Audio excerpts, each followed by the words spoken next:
Chapter 19, Daddy's Little Miss, Wednesday, January 16th, 1935.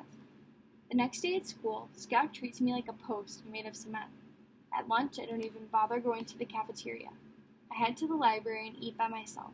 Scout's the only real friend I've made so far. Apparently, I've already lost him. When I get home, I write a letter to Pete. I'm searching for an envelope when Teresa knocks on the door. "Come on," she says. "Piper's giving out the money." "I'm not getting any," I tell her. "Yeah, but we'll get candy." "Candy?" Natalie asks. "Annie will buy some at the store, and for sure she'll give us some. Now, come on. You bring your buttons, Nat." Teresa says, "What else am I going to do, sit inside with Natalie all afternoon?" When we get down to the dock, Jimmy, Annie, and Piper are already there. Nat gets right to work matching buttons to feathers to stones, like this is her assignment. "Natalie," Piper calls. Deep in button mode, Natalie doesn't answer. "Natalie," Piper tries again. "What do you want with her?" I ask, sticking my face in Piper's face. "Simmer down, Buster. I'm just asking her to help me count." "I don't think she's," I start to say. "Numbers, Nat, we need you," Teresa interrupts. Natalie looks up. Piper hands Nat the money rolled up in a handkerchief.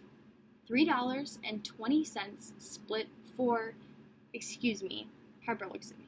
3 ways. $1.06, 2 cents left over. Natalie rocks with pleasure. "Extra 2 cents goes to me," Piper says, as Natalie counts out each share. Annie and Jimmy discuss what they'll do with the money.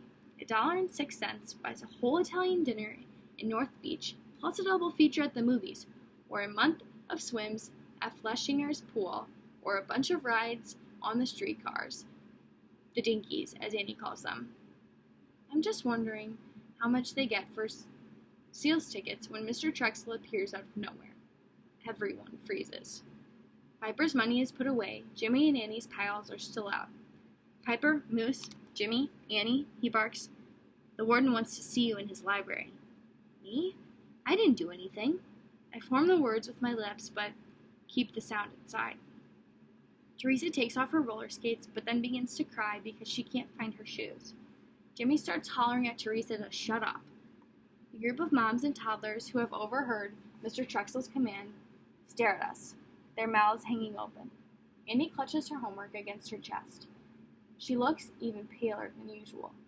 "You don't have to come," I tell Teresa. "He didn't call you." "I have to come. He's going to get you out of trouble," Teresa says, walking in her 2-sock feet. "I'm not in trouble. I didn't do anything," I say. "He called your name," Teresa says, her whole face scrunched up. "Come on, Nat." She stoops down to Nat's level. "Moose is in trouble. We gotta go." Natalie in the warden's office. My mom's gonna love this. "Leave your buttons," I tell Nat. She has most of them out now. If I wait for her to pack them back, it will take hours. "Yeah, Nat, we need you," Teresa says. "Natalie, help. $1.06, 2 cents left." Natalie nods to herself, following us. I shake my head in wonder. It's almost as if Nat is a part of our group. We hike up the steep switchback road in silence. The wind blows the eucalyptus trees. The boy clangs, a boat horn toots, Natalie drags her toes. We climb the steps in Piper's house and file into the warden's library. The warden stares at each of us as we sit down. He says nothing for the longest time. The silence presses down on me. "I didn't do anything. It wasn't me," I wanted to yell. When he finally speaks, his voice is very low. "I am so disappointed. I can't even begin to tell you how disappointed I am." Outside, the gulls are arguing. They sound loud, even through the window. I glance down at Natalie, who is sitting on the floor, running her hand over the spines of the books. The warden looks at each of us. He takes a pair of small gold spectacles out of his shirt pocket and flicks them open. Out of his pant pocket, he removes an envelope. All of his motions are slow and deliberate. He unfolds the letter and begins to read. "Dear Warden Williams, my son, Dell Jr., goes to school with your daughter, Piper Williams. On Tuesday, Dell came home from school without his shirt. When I asked him where it was, he said his shirt was being laundered by the notorious gangster inmate Al Capone. Of course, I thought his imagination had the best of him, but when he explained the details of the operation, I began to see that the idea was simply too preposterous to have been made up. It's bad enough that the great city of San Francisco should suffer the indignity of a maximum security federal penitentiary in its midst without being subject to these sorts of sick and dangerous shenanigans. I am appalled by the extremely poor taste and unseemly behavior of your daughter and her friends. I certainly hope you take greater care in monitoring the activities of your prisoners than you do in watching your own flesh and blood. Out of courtesy to you and your long and distinguished association with my brother, Judge Thomas Thornberry, in the San Francisco Rotary Club, I am addressing this letter to you in confidence. But if I should hear anything of this nature again, my next letter will go directly to the San Francisco Chronicle and the mayor's office, respectively. Thank you for your prompt attention to this matter. Sincerely, Miss Del S. Peabody III. It's so silent in the room I can hear the air go in and out of people's noses. Warden Williams folds his glasses and returns them to his jacket pocket. Let's start with some explanations. Annie Balmini? Annie's face is so red, it makes her eyebrows look almost white. Her shoulders are slumped and her leg is twitching. Her homework is still clutched against her chest, like her arm is permanently stuck that way. I didn't sell the shirts. I put them through with our laundry. It was Piper's idea. The warden's eyebrows wag. He rolls his tongue over his teeth. The one thing I've never had patience for is someone who blames someone else to lessen their own culpability. I can't tell you how disappointed I am to see you behave this way, young lady. The warden stares Annie down. Piper speaks so highly of you. She's not usually like this, Daddy. Piper lowers her voice and steps closer to her father. Like what? I ask. She said the truth. Jimmy stands up. Yep, he says, and sits down again. The warden looks like someone has poked a pick in his side. His hand shakes, he steadies himself on the bookshelf, and then his eyes go cold and hard like something sealed in ice.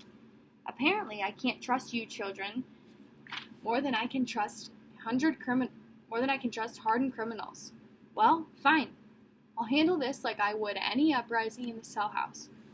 All of you will be punished without exception. Even me? Teresa's voice is quivering. Teresa didn't do anything, sir, Jimmy mumbles. Neither did Moose, Teresa says. $1.06. $1.06. 2 pennies left over, Natalie says. What? The warden looks from Jimmy to Teresa to Natalie. Shh, Nat, I say. 2 pennies left over. 2 pennies left over, Natalie says, like someone is arguing with her math. What is she talking about? The warden roars. That's the amount left over, I say. Left over from what? From what they earned, Teresa says in a tiny voice. Earned? The warden barks. Don't tell me this is about money. Money changed the hands in this shenanigan? No one says anything, but the quiet is clearly an answer. The warden looks at each of us. Let's have it right here. He pounds the desk. Every last cent. Annie reaches in her pocket and pulls out her coins. Then Jimmy.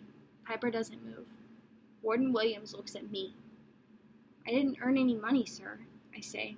He glances at the pile of coins, mostly nickels. Why do you think they're locked up? He cocks his head back in the direction of the cell house. Why do you suppose, Mr. Flanagan? I swallow hard.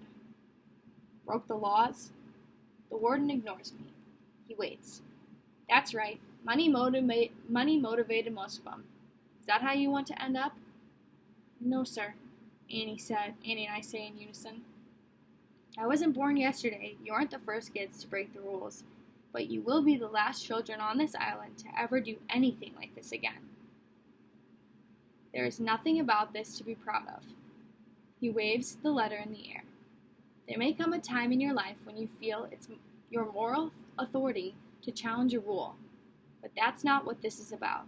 This is about greed and silliness and incredibly poor judgment. Do you have anything to say for yourself, Moose? Sir, I didn't do anything. That's what I've been trying. No excuses. The warden roars so loud, even Natalie looks up. How about you, Annie? No, sir. Jimmy? No, sir. Teresa? No, sir. If anything like this occurs again, all of your fathers will be dismissed without servience.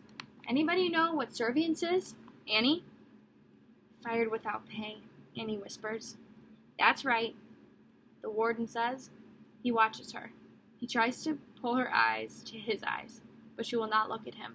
She stares at her hands. Shame on you, he says in a velvet, quiet tone. Shame on all of you. Annie, how do you think your mother's going to take this news? And for crying out loud, Jimmy, you think your family hasn't had enough trouble? You really want your dad to be out of a job with a brand spanking new baby? Do you know how hard it is to feed 5 mouths in this world? Any of you? Jimmy bites his lip. I can see the tears well up in him. Moose, I expect more from you than this. He expects more from me? I didn't do anything. I've seen how nice you are with your sister. But then you get involved with something like this, he shakes his head. I catch you doing anything against the rules. I mean, you kids breathe wrong, and you'll be asked to leave. Yes, sir, we all say. The warden straightens his coat. It is straight already, but he does it anyway, as if the discussion rumpled him. I'll be speaking with all of your parents about this. This money will be returned to your classmates. I will make those arrangements myself. Now get out of my sight, every one of you. And you, young lady, he nods to Piper without looking at her. I'm not finished with you yet. As we file out of the office, I see Piper lean over and whisper to her father, like she's his buddy, not his daughter. The little slime, she'll get out of this. She will.